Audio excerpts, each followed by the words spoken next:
Hey, what's going on, Podcast Nation? It's Jason Harris here, and thank you for joining me on another episode of The Drive. Today, I have an amazing gentleman, a good friend. I have Alan with Fuse AutoTech.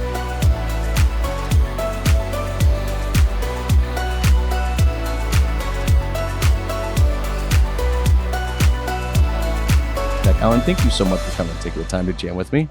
This is awesome. I'm in a podcast mobile for the first time in my life. Maybe that's what we should call this podcast. Alan, by the way, is so good at coming up with names for segments. We'll call this the Podcast Mobile. Right. Well, Alan, thanks for taking the time to come jam with me today. And, I really wanted to get a chance to, to talk to you about kind of the cool stuff that you guys have been doing at Fuse AutoTech. I've been just a fan, from afar for a while. And I've just always appreciated your guys' approach to that people, the process, and the technology. But for everybody out there watching and listening who don't really know what Fuse AutoTech is all about, let's kind of start off with the origin story or the aha moment where it's like, hey, that was the problem and we sought out to fix it. So maybe I'll start with Walser Automotive Group, who to this day remains a minority investor in our company. And that's really our laboratory. That's where the product was born. And here was the genesis of the idea. This is 10, 15 years ago, started to understand that dealerships look the same, the cars are the same, everybody pays the same price for them. Salespeople, maybe we can train them to be better, maybe we can recruit better. The only thing that can really be different is the customer experience. Yes. And so when they started to look at what customers are really complaining about, it boils down to many times we have a customer who has spent maybe a dozen hours online researching all kinds of wonderful resources there. They get to the store, they meet somebody nice who can answer their questions, show them a car, take them for a test drive.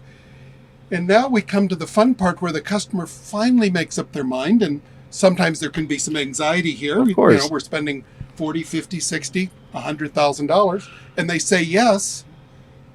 And the salesperson says, yeah, I'm going to need you to fill this out and then wait in the lounge, drink some of the coffee we made earlier today, and we'll be with you shortly. Well, today, if you're lucky. No, I'm just kidding. And so the problem, of course, are the legacy systems. Depending on the dealership, it's 5, 6, 7 different logins to sell a car.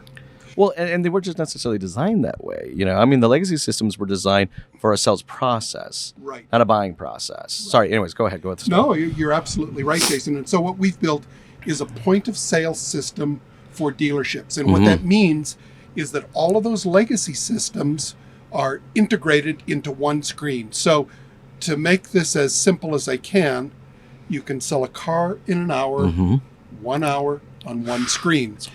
Now, a lot of this is customer facing. Doesn't have to be, but it can be. Because what we think we understand based on having a laboratory that has 40 stores is that customers are really looking for 3 key things. One, they want payment and price transparency. Yes. Because they get just show it everywhere else. They get it everywhere else. Yeah, I don't mind paying for it. Just show it to me. Number 2, they want respect for their time. And there's really 2 facets to that. While as a shopper, I'm making up my mind, I'm deciding whether I want to spend the money on what the model is, I want you to go at my pace. When I say yes, I want you to go very quickly. Because I want to show that new car off. I want to go drive it. I want to control the throttle. I want to be able to slow down, speed up, right? That's right. And then the third thing is that shoppers want some control in the process. Said another way, people don't want the process done to them. They want to be part of the process. 100%. And that's why we make the point of sale system something that can be customer facing so that they can see what's going on. They can make some selections rather than just waiting for somebody to march back from the sales desk with a piece of paper. Exactly. So, point of sale system. That's what we make. Well, I love that. I love the fact that you have this amazing petri dish, right? I think there's a lot of let's call them tech solutions out there that weren't necessarily originated from real operational understanding. And so tell me a little bit about the history of just kind of like, this wasn't just, hey, technology rolls in and we know how to do this. So here, hold my beer and I'm going to show you how to do it. Like this comes from some real deep operational understanding and how to better the experience. Yeah, that's right. As you've heard many times, software is hard.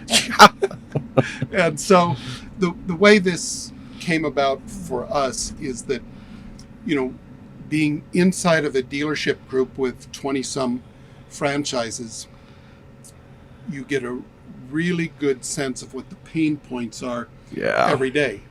And although I'm a fan of digital retail, it's digital, but nobody's actually retailing cars online. That's good. Let's talk a little bit about that, because that's a rabbit hole I do want to go down. I think me and you have discussed digital retailing a few times, right? But let's talk about kind of let's just face it. It is what it is. No one retailed online. That's right. And maybe so a small person. it's lead generation by any other name. Sure. It can be an awesome lead. Yeah. I got a customer with very an qualified. address, Yes. I got a car. I've got an estimated payment. In a small percentage of the case, I'm going to get a credit app. That's an awesome lead. Nobody's buying a car completely on home. We're not selling cars like we sell paper towels on Amazon. And it turns out that while people want that transparency, most people, when they're spending $80,000, want to touch it and drive it.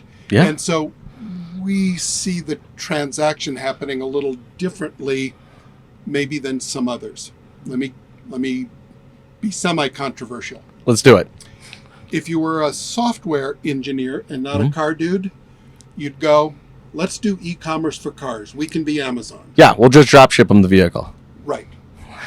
So far in the history of digital retail, that hasn't worked once. Nope. Without a person. So I would maintain that still today, it does take a person to sell a car. I'm 100% with you. It is still it is very much so a people's game. So now we've got a software engineer. God love them. We've got a bunch of them in our company. If you didn't know anything about the car business, that's where you might start.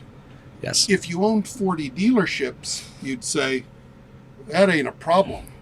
The problem is I've got people waiting 3 hours to give me money. And you look at every other retail segment. That's a good point. What they have figured out is how to use a point of sale system to manage inventory, pricing, customer process, compliance, and they've figured out a way to take money fast. Yes. And customers actually like that. And as fast as the customer wants it, that's the best part. When I say yes, get me out of here. Yeah. Take my money, do my financing, whatever it might be, but get me out of here. So that's where our focus is. And we work with any digital retail. We work with any lead, any customer that a dealership can get into their CRM.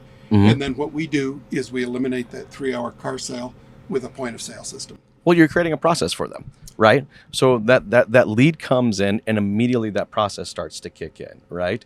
And I can start at home. Maybe I fill out a credit application. Maybe I inquire about leasing or maybe some financing options. And I come in better educated because maybe it's the Boy Scout in me, all right? But I don't like walking into a store not knowing what I'm going to get. Now, I might break it down. I'm thinking just recently I just bought an audio system for my home theater, right?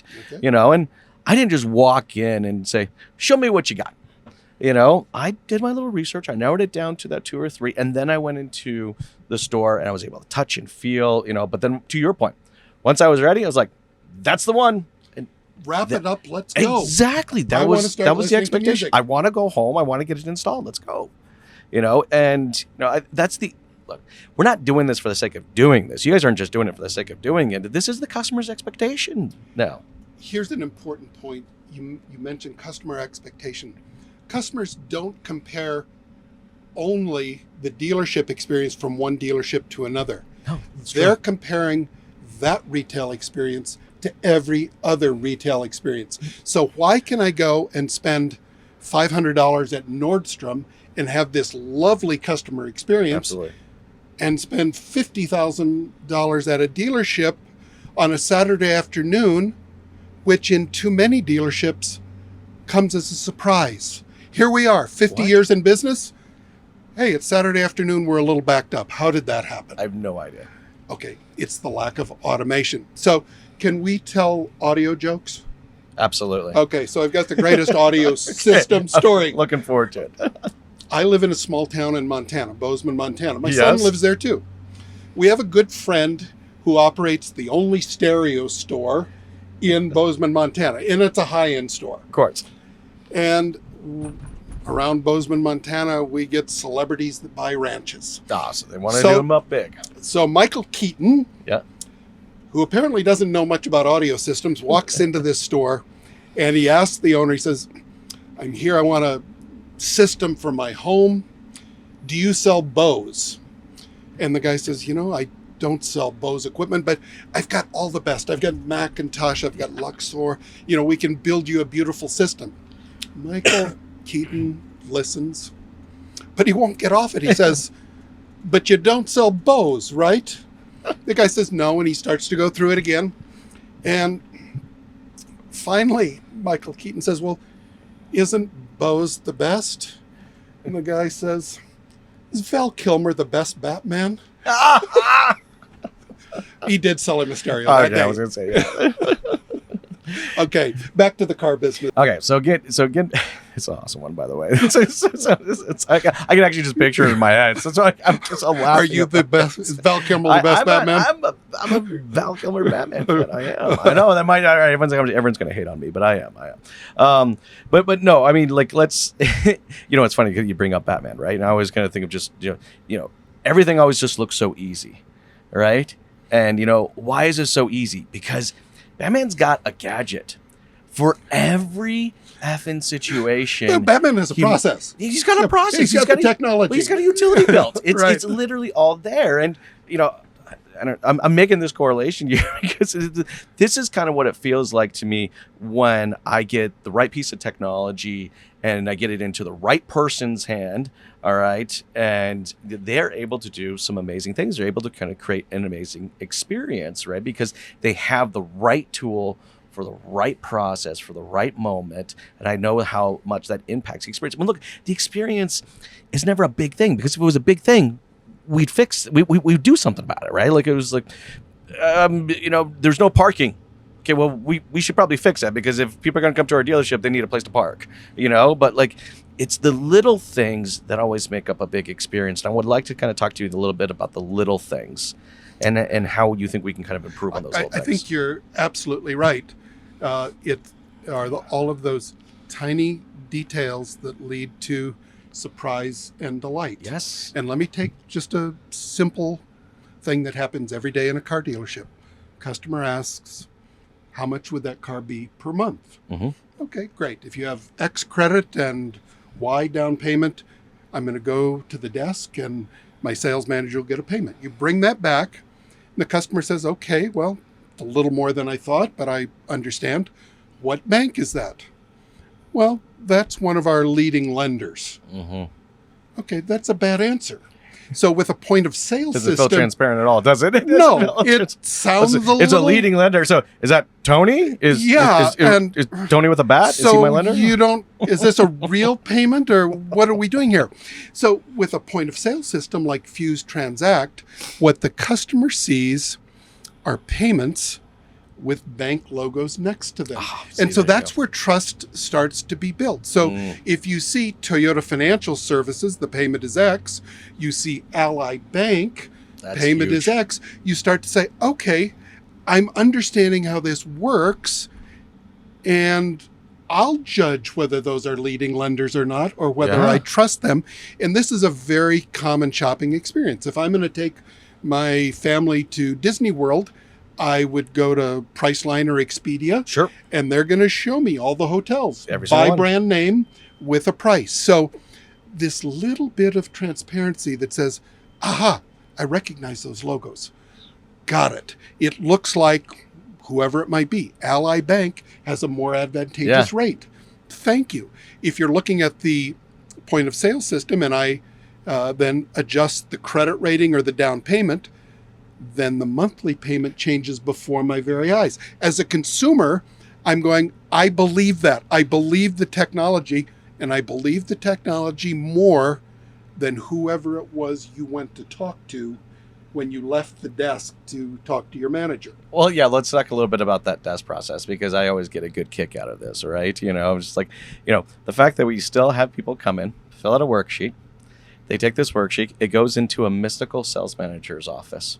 Right? We have absolutely no idea what the hell actually goes on behind that office. We all know in the industry, there's usually some jokes that are being cracked and a few other key important things, right? Then you come back with a handwritten payment. Yeah, and not every time, but it's still being done. It's still being done quite. Yes, you're right. There's great operators there, but I'm still seeing handwritten payments on a very regular basis, and we're expected to convince the customer that is the best payment you're going to. This chicken scratch that my sales manager just wrote on this piece of paper for you is the best thing that you're going to get. I mean, talk about little things, how much more of an enhanced experience what you just described is compared to what I just described. I can see what Toyota's price is. I can see what Ally's price is. I can see what Capital One's is. I can see what Bank of America or whatever other lender I guess I'm working with. That is all there and fully transparent. The cool thing is the dealership's not producing the payment now. That's right. Right? We're getting that's offers a mind shift from the banks. Yes. I'm probably not going to argue too much with U.S. Bank. I believe they know the math. I've been banking with them for a really long time. I mean, if that's what they're saying the rates are, I guess that's what the rates are. I might want to argue with the sales manager who's 100%. Handwritten a quote for me.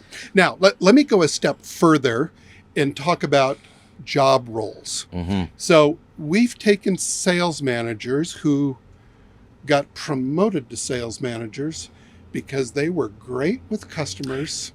They knew sales process backwards and forward. They were leaders and exemplary performers.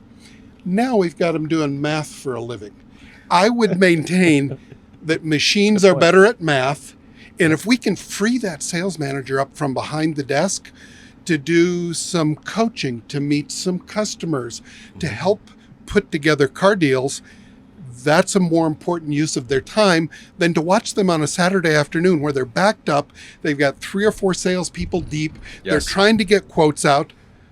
And by the way, they can't look at as many bank programs in an hour as we can look at in 10 seconds. Automation can do a lot more. Can do that a lot better. Yes. So I think it does start to unlock some value with these great employees that understand customer relations. They understand persuasion. Yep. They understand how to care for a guest that's in their store. Mm-hmm. Let's get them back on the floor. Let's get them back on the floor. They're good there. They're really good there. And focusing on enhancing that experience. Well, keeping on the path of little things, you had mentioned that as an option, I know every dealership has to do it, but this doesn't have to be done behind a door or in an office.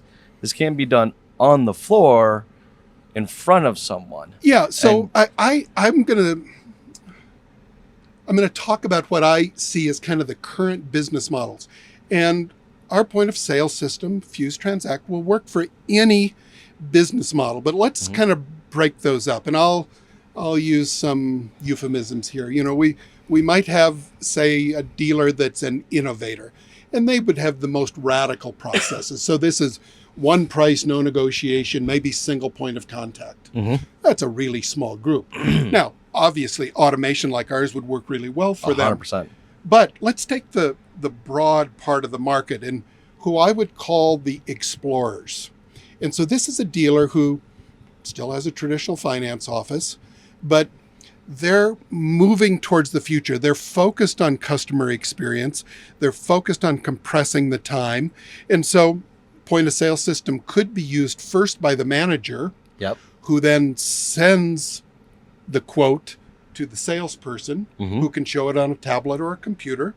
We can finish the sale in the finance office, again, using the same screen. So it's not single point of contact, it's single screen as you move through the store. Well, and I think that's cool that you guys decided to do that because, there's still a lot of evolution in our industry, and there's still people that believe. So it's cool that you guys have built a piece of technology that's versatile to the dealership's process. You're not coming out and defining that process as much as like, hey, we're going to work within that process, but we're at the core of it, we're still going to stay customer centric to the experience, right? Yeah, so like that's exactly right. As a customer, I'm looking at the one screen. Now, 3 people might be involved, but I'm looking at the one screen. Right. I'm not being moved from system to system to system. And so wildly new experience. Fine. Let's have 3 different experts. Let's have a manager explain how financing and credit works. Let's have a salesperson demonstrate the vehicle. And then let's have a finance manager show them the protection products. But we're going to keep them all on that screen. We're going to compress the time. And then I think for that dealer who's kind of an explorer, they can start to experiment and they can say, since everything is configured by the dealer, the profitability, etc., maybe I could just have the salesperson show the first payment. Yes. Maybe I don't have to go to the manager because manager's looking at the same screen. Number's not going to change. So therefore, we start to build trust. We start to compress the time. And then from there, we decide, how do we handle F&I? How do we handle signatures? Now, one of the features of our product is that once you start, you don't stop till you're done signing. So you're on that same single screen, going through payments, going through credit, going through protection products with a column menu, and then you're signing your name on that screen. So it's a real trust builder. Well, it is. And I like the fact that you brought up the credit portion of it because, again, little things, all these little things, right? You guys have created a credit presentation. Yeah.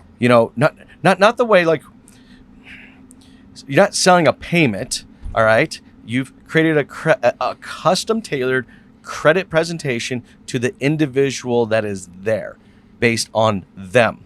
All right? Not based on some gap between here and here, and this is where we think you're going to be, and then whether you'll end up going to the actual F&I office, fill out the credit application. But well, wait a second.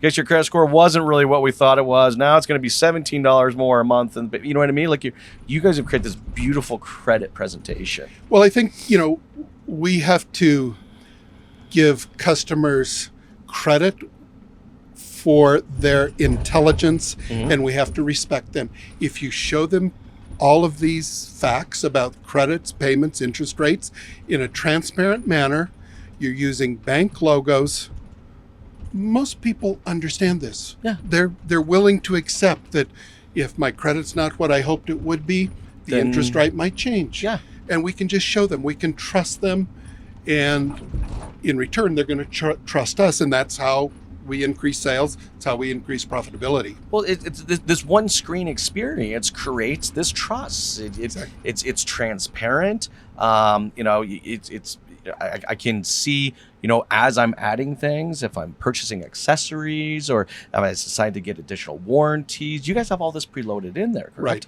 And so that's, again, we go back to details, but understanding that, and for instance, putting E-rated F&I products in there. So whatever vehicle you pick, every one of these products is priced on a monthly basis to the penny. Yes. So that I select a warranty. If that's going to be $27 more, we see that immediately. It's there. Yeah. And so again, software is hard, and we're very proud of the accuracy of the payments, the accuracy when we start adding aftermarket products to the payment as well. I did want to, and as we're talking, I was listening, and I did want to go down one more rabbit hole kind of with you. We touched a little bit on it, but I want to go back to it real quick. The difference between digital retailing and a POS. I think that a lot of dealers out there watching and listening right now have kind of fundamentally understand, the concept of digital retailing. Sure. It's we do it every day. We do it every day. We really, and before it was really even a thing, we still really kind of did it. It was just more of a process, not a piece of technology. But, I think you guys have kind of, I don't know if is the POS an evolution to digital retailing, or is it kind of its second cousin? Well, I mean, they're of course related. The way that we think about digital retail is that right now it is a lead generator. Yes. Okay. And it's a good lead generator, but let's go down the rabbit hole. Sure, let's do it. So for most dealers, it's lead gen, not demand gen.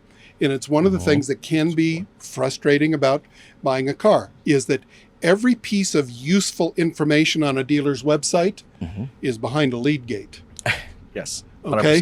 And so when we look at website analytics, we see the number of people that spin off. They go, yes, I'd like to personalize my payment. Oh, you need my name, address, and email? No, Yep. not today.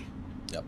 And that's a shame. So this is the continuation of a long line of lead gen techniques. The one right before this was get your e-price. I was going to say, Because I don't dare reveal our price. I don't dare reveal our Yes. price online until I get your name. Okay. But I remember that, though. I mean, like, I remember watching dealerships put that button on their website, and leads double in the first 30 days. Anyways, go ahead. So I was a marketing manager for a dealer group during that era. I can tell you can double leads. I can also tell you it has no effect on your market share. Okay. It doesn't sell you more cars Nope. in itself. And so that's what we always have to be looking at. What is it that we're doing that'll increase our share of market?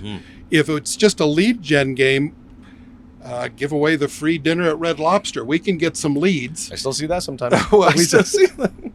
But, so to answer your question, so we have digital retail, which is primarily a customer engagement tool. Yes. It has some really important information because typically most people get to the dealer's website maybe with a car or a type of car in mind.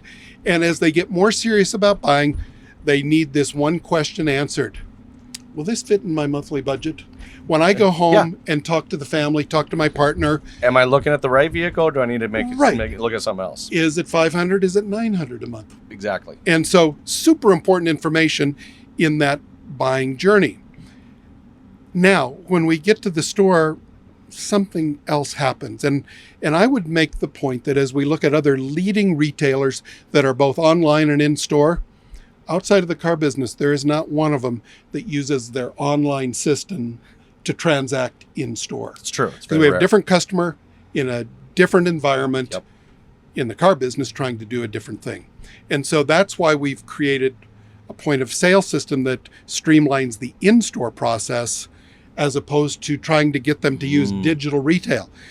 The problem is that when you start with digital retail and try to complete the transaction in store, you're missing a few things, like integration to the DMS, for instance. It's kind of a biggie. Yeah. And so that's been our focus, is how do we create transparency and trust? How do we compress this 3-hour car sale? And how do we optimize the process in the location where 95% of sales are made? Yes. They're made in the store. 100%. Now, I'm going to go a step further here and talk to you about another concept that's really important to us that we are introducing at NADA, and that's called remote retail. Remote retail is different than digital retail. I like As this. I said before, Remote retail. we believe it always takes a person to sell a car. 100%. You can't sell a car hands-free. Needs I that have person, not seen it they done. need that process, and they need that But technology. there needs to be some explanation in Yes. it. And if you don't believe me, take a close look at Carvana, selling 250,000 cars a year, theoretically online. You look behind that, there's 4 or 5 hours of phone calls. You also look behind that and you'll see that every Carvana delivery driver is a notary public, and they have a file full of papers when they deliver the car. That's not online retailing. No. Okay, so let's talk about remote retailing. We think that what happens many times is we have customers that come in the store, look at a car, test drive, they get a quote, they get some payments. And because the payment is more than they thought it was going to be, interest rates have gone up, they say, I need to think about it. We don't close everybody on the first trip. Of course we don't. Oftentimes we call them, they call us, and they say, we've thought about it and we'd like to move ahead. Yes. So we have the ability with our point of sale system to securely send them remotely both credit application and approval, as well as all the documents, so they there can we go. sign at home. And so there's a lot of people that say, this is just what I need. I wanted to talk to an expert. I wanted to drive the car. Yep. I wanted to touch it. I wanted to feel it. I don't Yep. want to sit around all day signing papers. So if I could sign those papers at home, Yeah. and then come in, take delivery. I'm good with and the get car. I'm good with the payment. This is Yeah. And so we think remote retail, and we're piloting this over the last 6 months in several I think that's retailers. And customers love this. It gives them the best of Absolutely. everything. You have a beautiful website that allowed me to select a car. When I was in the store, you quoted me in a transparent manner. And now I can buy and complete the sale wherever I am, home or office or in the store. exactly. And I'm going to be a broken record, all from the same screen that they've been looking at. Well, it's funny that you say that because other verticals do this. This is not this. Right. I love the fact sometimes like I love our automotive industry. Sometimes we're kind of like, hey, wait a sec. This is how I bought my last house.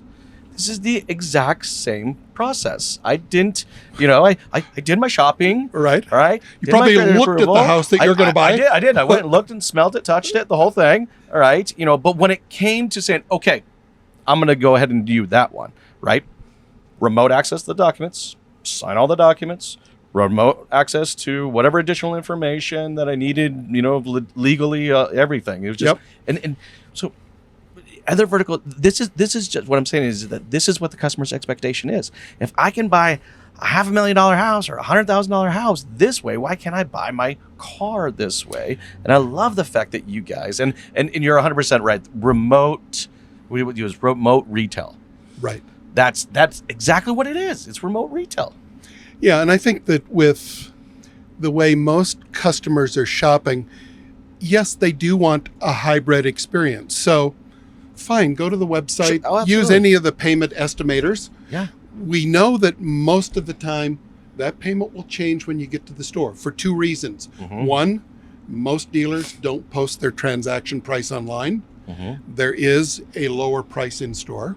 And number two, we don't know always credit exactly. Of course. So customers go to the store to verify a couple of things. Is it the vehicle I want? And number two, I know that when I get to the store, I'm going to get the accurate payment. I'm going to understand my credit rating better. Yes. And then, fine, if you want to buy in the store, we'd love to have you take delivery today. If you want to But- go have lunch and have a little chat about it, it's a big investment. Or if you decide you need to go home, think about it. We'll send you the documents remotely and we'll wrap this up.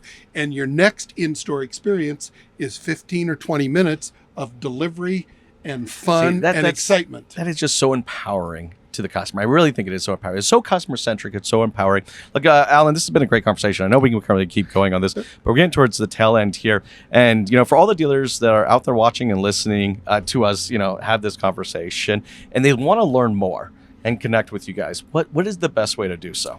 Well, I guess FuseAutoTech.com would be a good place to start. I'm happy to talk to anybody. I'm Alan is, actually. at FuseAutoTech.com. Email me, and I'd love to talk to you about modern retail, about process, about automation, and about Fuse. And shoes. And shoes. Of course. Yeah, right. Thank you, everyone, for watching this episode. We really appreciate it. You guys have an amazing day. Thank you, Alan. This was so much fun, man. Thanks, Jason. Great.